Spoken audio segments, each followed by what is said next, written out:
Hello everyone, welcome. I'm Miguel and I'm going to be talking about part of the work that we did in the practicum with Janet, Gilman, Timothy about deep learning in medical images and what you do when you don't have enough data. Before starting, let me give you some context. The World Health Organization has estimated a 12.9 million shortage on health workforce around the world in the next decades. The worst part here is that that's not evenly distributed. To give you an idea, US has 2.5 thousand physicians every 10,000 people, but there are other regions that has 49 physicians every 10,000 people.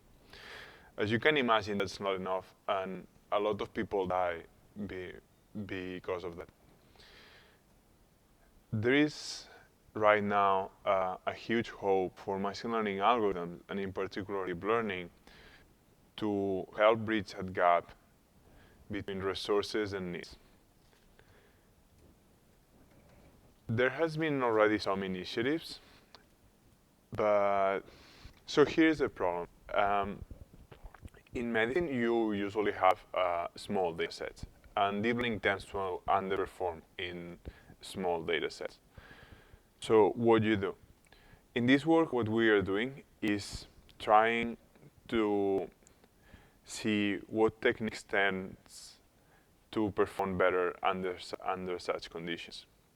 There has been some initiatives, as I was talking about. I would say like the most remarkable one is the federated training that Google started the sponsorship like 6 months ago, something like that. What they say is like, okay, you may not have a lot of data, but a lot of people may have small amount of data. So imagine that you have 10 hospitals and they cannot share data because of privacy issues or that kind of stuff. So what you can do is you can have a model in the cloud, you can replicate it in all the hospitals, train there, and send the gradients to the cloud to update the model. The other thing that Bill has been doing is collecting data or collecting huge data set. The problem with all of those is that either you need resources or you need a network of people working exactly the same problem and same images that you are. So we're aiming for that researcher that has a small amount of data and has no way to get more data or to connect with other people. So what we did? We use, first let me start with what we use. We use the Chestic Ray 14 dataset. That's not small data. It has 78,000 frontal chest X-ray images. But what we did is we sampled from that huge dataset to recreate small data. We did our experiments with 4 different tasks, but for this talk I'm only going to be talking about the detection of emphysema. So given a frontal chest X-ray, tell me if the patient has or doesn't have emphysema. So the way in what we did that, because we cannot know the amount of data that the researchers are going to have, is we simulated for several amounts of data.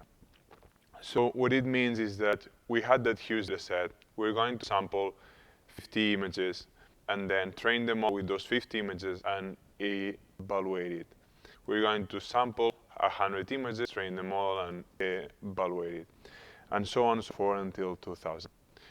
But we're interested in comparing different techniques. So what we did is we plot together the performance using different techniques. So we can see how it changes or evolves for different amounts of data in different tasks. But what are those techniques? We mainly play with 3 things: how we train our models, how we do the transfer learning, and from where we do the transfer learning. Because I'm not going to have enough time to cover everything, I'm just going to talk about from where we do transfer learning, because that's what gives the highest boost. And I'm going to do all the experiments training with one cycle policy with cosine annealing and discriminative learning rates with gradual unfreezing for the transfer learning. For those of you that are not aware of transfer learning, I'm going to provide the main idea. Transfer learning assumes that you have access to two data sets, one that tends to be really large and one that tends to be really small. And you're interested in the performance on the small data set, in the small data set. So what you can do is you can grab your preferred architecture, train your model on the large data set, and then just grab the same architecture, change maybe the last 1 or 2 layers, and fine-tune it in the small data set. And that's all the transfer learning is. So what we are comparing here is the big data sets and what happens when we change that big data set. In that image, the main thing that you have to take out is the red line. So sorry, the AUC, the higher, the better. And the red line is when we don't use transfer learning.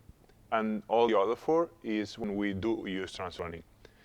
As you can see, we have to use transfer learning. So that's not something new, and that's something that people has been doing for a while now. But what we're interested in is like what changes what changes in those four different lines. So let's go through that. The green line is the mainstream right now, is ImageNet, when we do transfer learning from ImageNet. ImageNet is a data set of cats, dogs, etc., and we're using it to fine-tune in a smaller data set of chest X-rays.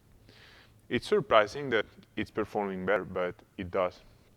Well, it's not that surprising because you don't start with random weights.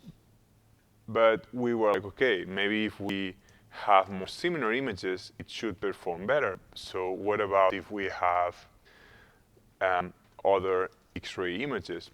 Would that help? So we grabbed that data set called Mura that has upper body X-rays, and we use that as the big model, and then fine-tuning the small data set.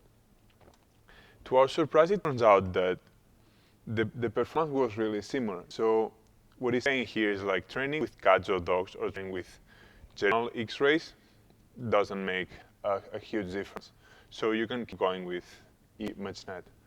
But if you are lucky and you can find a big data set with exactly the same images that you have, you are most likely going to get a boost in performance. The purple and blue lines are under those scenarios. And as you can see, especially when you have a really small amount of data, you can get a boost in performance of 20% or 10%. So the conclusions are the same as the results. If you're a researcher working on small data, try to look for images on a big data set that are exactly the same as yours, and you're most likely going to improve your results. Closing up, I'd like to thank the rest of the team, Janet, Gilmer, and Timothy, for their work and help. And I would also like to thank the WAMRI organization, UCSF, and USF for the support. And also Jeremy Howard for advisoring in that project. Thank you very much for coming.